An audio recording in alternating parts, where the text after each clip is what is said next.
Assalamualaikum warahmatullahi wabarakatuh. Saya perwakilan dari kelompok 3 akan memperkenalkan anggota kelompok saya terlebih dahulu. Yang pertama yaitu ada saya sendiri, Tarisma Primastia Ayudya. Yang kedua ada Alda Sakita Askur. Dan yang ketiga ada Siti Nurkasana. Pada kesempatan kali ini kami akan menjelaskan mengenai organizational culture atau budaya organisasi. Mari kita simak bersama-sama. Yang pertama yaitu pengertian organizational culture atau budaya organisasi. Budaya organisasi adalah semua keyakinan, perasaan, perilaku, simbol yang menjadi ciri khas dari suatu organisasi. Budaya organisasi juga diartikan sebagai filosofi, ideologi, keyakinan, perasaan, asumsi, harapan, sikap, norma, dan nilai. Dari banyaknya pengertian mengenai budaya organisasi mengandung ciri-ciri budaya organisasi sebagai berikut. Yang pertama, keteraturan perilaku yang diperhatikan. Nah, di setiap organisasi, setiap anggota organisasi pasti melakukan interaksi antara anggota yang satu dengan anggota yang lain. Dari proses interaksi tersebutlah perilaku anggota tersebut diperhatikan seperti bahasanya, gayanya, dan lain-lain. Yang kedua adalah norma. Norma merupakan standar perilaku perkembangan dalam kelompok kerja yang dianggap dapat diterima di sebuah grup atau organisasi. Yang ketiga yaitu nilai dominan. Jadi di sebuah organisasi pastinya mendukung dan mengharapkan anggotanya untuk berbagi nilai-nilai utama. Contohnya di sekolah adalah tingkat kinerja tinggi fakultas dan mahasiswa, tingkat kehadiran dan putus sekolah yang rendah, dan efisiensi yang tinggi. Yang berikutnya yaitu aturan. Aturan dijadikan sebagai pedoman untuk bergaul di dalam organisasi atau tali yang harus dimiliki oleh anggota atau pendatang baru yang berada di organisasi tersebut. Yang terakhir yaitu perasaan. Disinilah suasana keseluruhan disampaikan dalam suatu organisasi. Selanjutnya ada uniformity culture atau keseragaman budaya. Budaya mempresentasikan pembelajaran kumulatif organisasi sebagaimana yang tercermin dalam organisasi struktur, orang, proses, administrasi, dan lingkungan luar. Di uniformity culture ini cenderung melanggengkan keyakinan dan perilaku serta menentukan tujuan, nilai, dan misi dan kriteria yang digunakan untuk mengukur keberhasilan organisasi. Di uniformity culture ini ada subculture dan dominant culture. Subculture. Di dalam sebuah organisasi terdapat lebih dari satu budaya. Yang pertama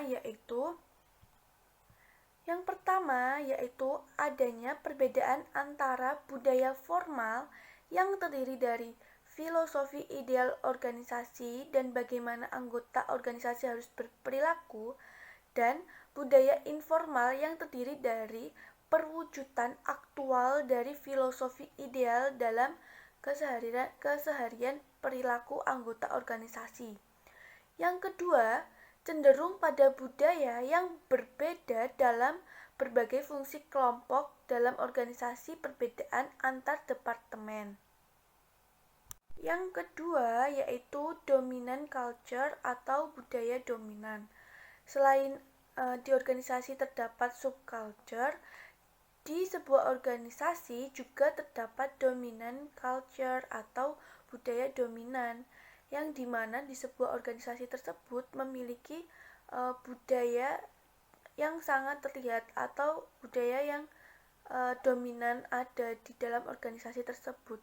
Seperti contohnya, sebuah organisasi yang besar juga memiliki budaya yang membedakannya dengan organisasi lain, yang dimana budaya tersebut lebih terlihat besar dari budaya-budaya organisasi lain. Selanjutnya ada creating, maintaining, dan changing organizational culture. Budaya organisasi diciptakan, dipelihara, dan diubah melalui proses yang serupa. Menurut Dale dan Kennedy, ada 4 dimensi budaya organisasi yang berperan penting dalam menciptakan budaya organisasi, yaitu diantaranya 1. Nilai. Nilai adalah kriteria umum, standar, atau prinsip yang membimbing perilaku anggota organisasi. Ada 2 macam nilai, yaitu nilai terminal. Nilai terminal adalah hasil yang diinginkan organisasi itu anggota berusaha untuk mencapai. Yang kedua yaitu nilai instrumental, adalah mode yang diinginkan perilaku. Jadi budaya organisasi terdiri dari hasil yang ingin dicapai organisasi atau nilai terminalnya dan mode perilaku yang didorong organisasi atau nilai instrumentalnya. Jika nilai-nilai tersebut dikombinasi dengan baik, akan mengarah pada kesuksesan distrik, sekolah, atau sebuah organisasi. Yang kedua yaitu pahlawan. Pahlawan mengabdikan nilainya yang mendasari organisasi, memberikan panutan, melambangkan organisasi kepada orang lain, dan menetapkan standar kinerja atau motivasi prestasi peserta. Yang ketiga yaitu upacara dan ritual. Aspek kunci lain dalam menciptakan budaya organisasi adalah aktivitas dan perayaan sehari-hari yang menjadi ciri organisasi. Dan yang terakhir adalah jaringan komunikasi. Jaringan ini memiliki karakteristik yang beragam, individu yang berperan dalam budaya organisasi. Setiap institusi pasti memiliki pendongeng yang menginterpretasikan apa yang terjadi di organisasi tersebut. Selanjutnya, maintaining organizational culture atau menjaga budaya organisasi. Setelah budaya organisasi dibuat, sejumlah mekanisme membantu memperkuat penerimaan nilai dan memastikan bahwa budaya dipertahankan atau diperkuat atau yang disebut organisasi sosial. Berikut ini adalah langkah mensosialisasikan karyawan yang merupakan bagian dari proses organisasi sosial. Yang pertama, pemilihan staf. Proses sosialisasi dimulai dengan pemilihan staf yang cermat. Perekrutan terlatih menggunakan prosedur standar dan fokus pada nilai-nilai yang ada penting dalam budaya. Langkah kedua, orientasi. Setelah calon terpilih tersebut dipekerjakan, pelatihan yang cukup besar dilakukan untuk mengekspos orang tersebut pada budaya yang akan dikenal. Langkah ketiga, penguasaan pekerjaan. Saat langkah kedua waktu itu dimaksudkan untuk memupuk pembelajaran budaya. Yang langkah ketiga ini dirancang untuk berkembang pengetahuan teknologi karyawannya. Langkah keempat, sistem penghargaan dan kontrol. Organisasi memberikan perhatian yang cermat untuk mengukur hasil operasional dan untuk menghargai kinerja individu. Langkah kelima, kepatuhan pada nilai. Saat personel melanjutkan bekerja untuk organisasi, perilaku mereka erat sesuai dengan nilai-nilai budaya yang mendasarinya. Identifikasi dengan nilai-nilai yang mendasarinya membantu karyawan berdamai dengan pengorbanan pribadi yang disebabkan oleh keanggotaan mereka di organisasi. Langkah keenam, memperkuat cerita rakyat. Selama proses sosialisasi, organisasi mengekspos anggotanya hingga ritus dan ritual, cerita atau mitos, dan pahlawan yang menggambarkan dan memperkuat budaya. Misalnya, dalam satu institusi pendidikan menceritakan tentang seorang administrator yang dipecat karena penanganannya yang keras pada bawahannya. Angka ketujuh, model peran yang konsisten. Orang-orang yang telah berkinerja baik dalam organisasi berfungsi sebagai peran model untuk pendatang baru di organisasi. Changing organizational culture atau mengubah budaya organisasi. Setelah paham akan bagaimana budaya organisasi terbentuk dan terjaganya, terkadang dokumen organisasi menentukan bahwa budaya perlu diubah. Siklus perubahan organisasi budaya mempunyai komponen seperti berikut. Yang pertama, kondisi pengaktifan eksternal. Kondisi pendukung, jika ada tunjukkan bahwa lingkungan akan ada mendukung perubahan budaya. Yang kedua, ketentuan perizinan internal. Untuk meningkatkan kemungkinan perubahan budaya organisasi, 4 kondisi perizinan internal harus ada. Yang pertama, sumber daya perubahan, yakni waktu, energi administratif, sumber daya keuangan, dan sejenisnya yang dibutuhkan untuk pengoperasian normal. Yang kedua, kesiapan sistem. Yang ketiga, kopling minimal atau koordinasi dan integrasi komponen sistem. Yang keempat, kekuatan dan kepemimpinan agen perubahan. Lalu, yang ketiga, tekanan pengendapan. Ada 4 faktor yang memicu perubahan budaya organisasi, meliputi 1. Atipikal kinerja, 2. Tekanan yang diberikan oleh pemangku kepentingan, 3. Pertumbuhan atau penurunan ukuran organisasi, heterogenitas keanggotaan atau kompleksitas struktural, dan 4. Krisis nyata atau yang dipersepsikan terkait dengan lingkungan ketidakpastian. Yang keempat,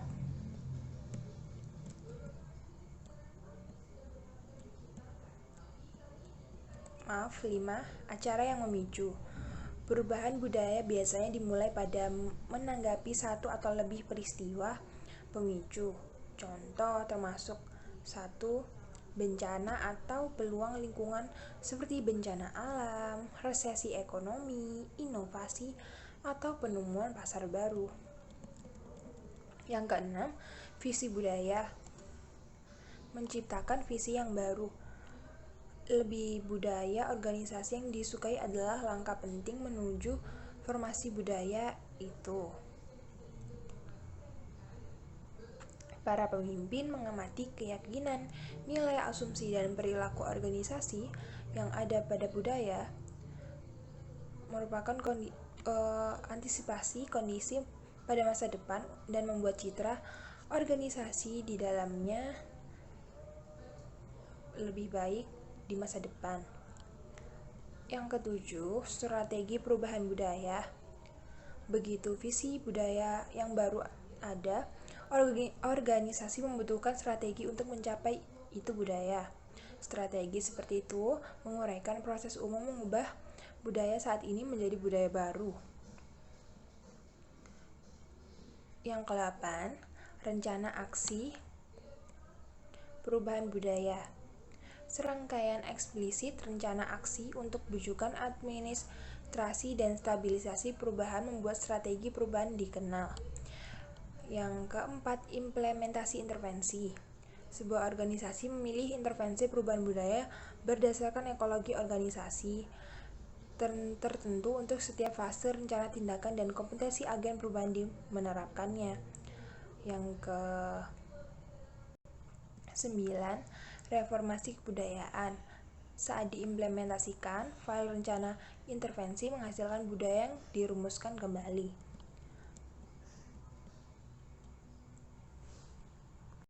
Effect of organizational culture atau pengaruh budaya organisasi. Seperti disebutkan sebelumnya, budaya organisasi mempengaruhi banyak proses administrasi. Di antaranya adalah motivasi, kepemimpinan, pengambilan keputusan, komunikasi, dan berubah. Budaya juga mempengaruhi organisasi proses struktural. Proses seleksi, evaluasi sistem kontrol, dan sistem penghargaan harus sesuai budaya organisasi. Selain itu, budaya memiliki pengaruh terhadap kinerja karyawan dan organisasi efektivitas.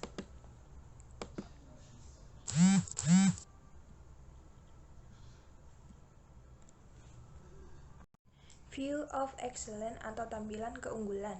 Menurut Thomas Peter dan Robert Waterman, dalam pencarian mereka untuk keunggulan dalam organisasi yang dikelola terbaik di Amerika, menemukan budaya terkait erat dengan keberhasilan mereka di perusahaan. Dari penelitian mereka mengidentifikasi atribut berikut yang menjadi ciri perusahaan yang baik. Yang pertama, menuju aksi. Organisasi secara terus-menerus mencoba melakukan percobaan. Contoh, di lingkungan sekolah mungkin menerapkan perencanaan strategi sebagai panduan misi distrik sekolah dan mengukur hasilnya. Yang kedua, dekat dengan pelanggan. Organisasi melihat ke pelanggan untuk arahan dalam pembentukan produk, kualitas, dan layanan baru. Yang ketiga, otonomi dan kewirausahaan. Organisasi menghargai dan mendorong pengambilan resiko dan inovasi. Yang keempat, produktivitas melalui orang. Organisasi menunjukkan kepercayaan pada karyawan mereka melalui berbagai pengambilan keputusan dan dorongan ide-ide baru. Yang kelima, upaya praktis berbasis nilai. Organisasi memberikan perhatian eksplisit pada nilai-nilai budaya dan mengabdikan upaya substansial untuk mempromosikan dan mengklarifikasi inti nilai-nilai bagi karyawan. Yang keenam, menempel rajutan. Organisasi tetap tinggal bisnis yang mereka tahu cara menjalankannya. Atribut sukses ini bisa diterapkan di sekolah umum.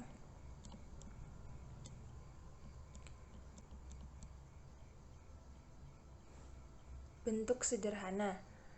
Staff line. Organisasi tidak mengukur struktur matriks yang kompleks dan menjaga jumlah staf perusahaan tetap kecil. Yang kedelapan, properti longgar ketat simultan. Organisasi memamerkan kopling yang ketat dan longgar. Itu ketat tentang nilai-nilai budaya dan longgar atau desentralisasi tentang otonomi. Menyediakan ruang individu di seluruh organisasi untuk melakukan. Teori Z. William Ochi mengembangkan teori Z. Teori Z merupakan perluasan konsep teori X dan teori Y. McGregor.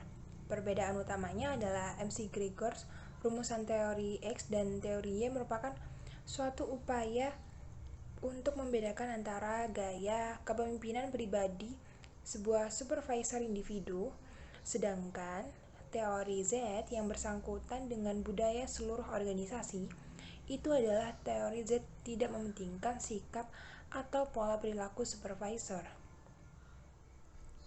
melainkan dengan perbedaan yang dibuat oleh budaya organisasi di seluruh organisasi satuan dan dikelolanya. Ochi menggambarkan konsep teori Z berisi 1. Kepercayaan, kehalusan, dan keintiman. 2. Kontrol bersama dan pengambilan keputusan. 3. Pelatihan keterampilan. 4. Motivasi melalui kepentingan. 5. Sistem imbalan yang setara. Dan 6. Kualitas pendidikan. A typology of organizational atau tipologi budaya organisasi. Carl Steinhoff dan Robert Owens mengembangkan kerangka kerja yang menyarankan 4 fenotip budaya yang berbeda mungkin ditemukan di sekolah umum.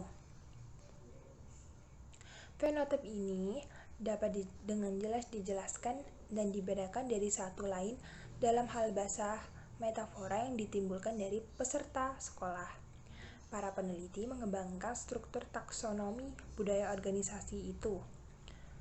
taksonomi yang dihasilkan memiliki 6 dimensi yang saling terkait mendefinisikan budaya sekolah, yakni yang pertama sejarah organisasi, yang kedua nilai dan keyakinan organisasi, yang ketiga mitos dan cerita yang menjelaskan organisasi, yang keempat norma dan budaya organisasi, yang kelima tradisi, ritual dan upacara yang menjadi ciri organisasi, dan 6 pahlawan organisasi.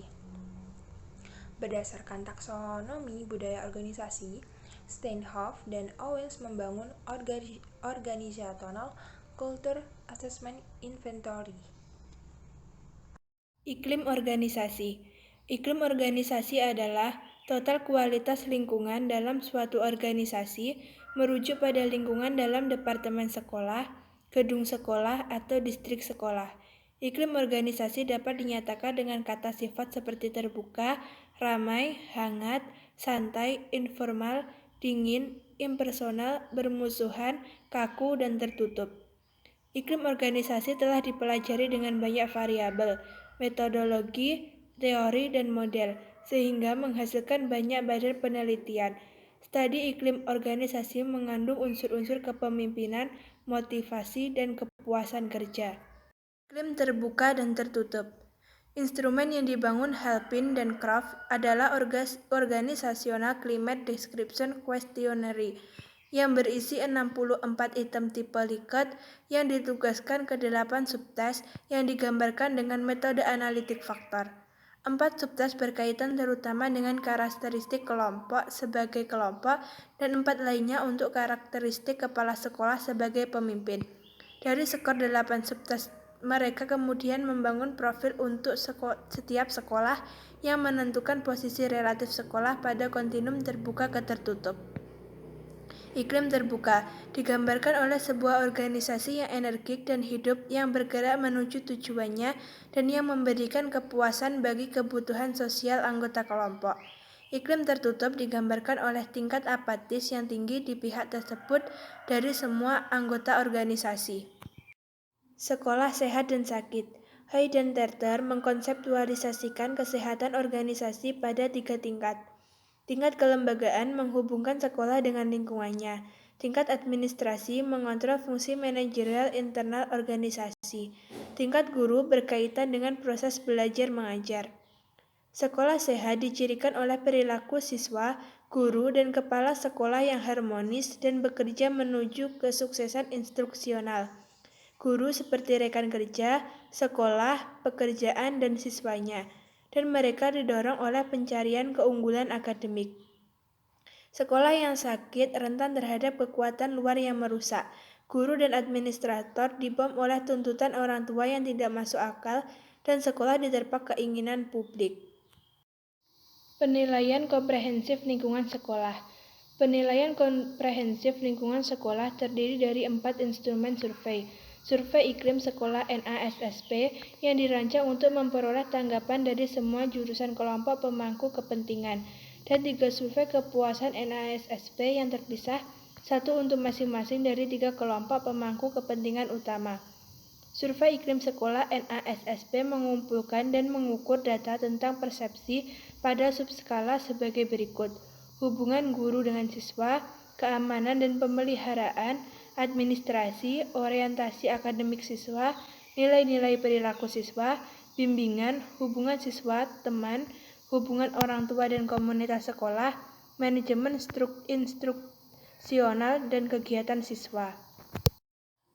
Ideologi pengendalian murid. Tujuan sekolah sebagai lembaga sosial adalah untuk mencapai perubahan besar pada anak.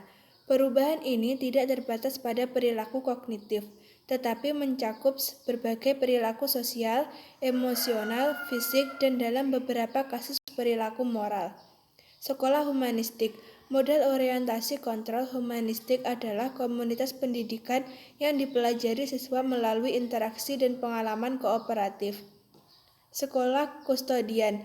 Prototip dari orientasi pengendalian kustodian adalah sekolah tradisional yang sering menyediakan pengaturan yang kaku dan sangat terkontrol, yang berkaitan dengan pemeliharaan ketertiban. Kekerasan. 1. Budaya organisasi adalah pola keyakinan dan asumsi yang dipegang oleh anggota organisasi. 2.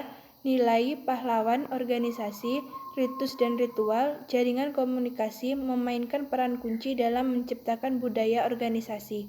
3. Memelihara budaya organisasi, pemilihan staf, orientasi, penguasaan pekerjaan, penerapan sistem penghargaan dan kendali, taat pada nilai-nilai, penguatan cerita rakyat, dan penggunaan model peran secara konsisten.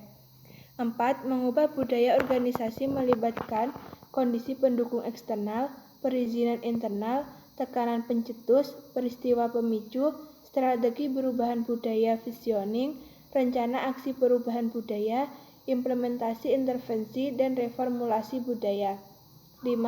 Budaya organisasi memiliki efek pada proses administrasi dan struktur organisasi. 6. Petrus dan Waterman menawarkan konsep umum keunggulan. Auji mendalilkan teori Z sebagai pendekatan untuk keunggulan dengan aplikasi khusus untuk sekolah. Sekian presentasi dari kelompok kami. Bila ada tutur kata yang salah, kami mohon maaf sebesar-besarnya. Wassalamualaikum warahmatullahi wabarakatuh.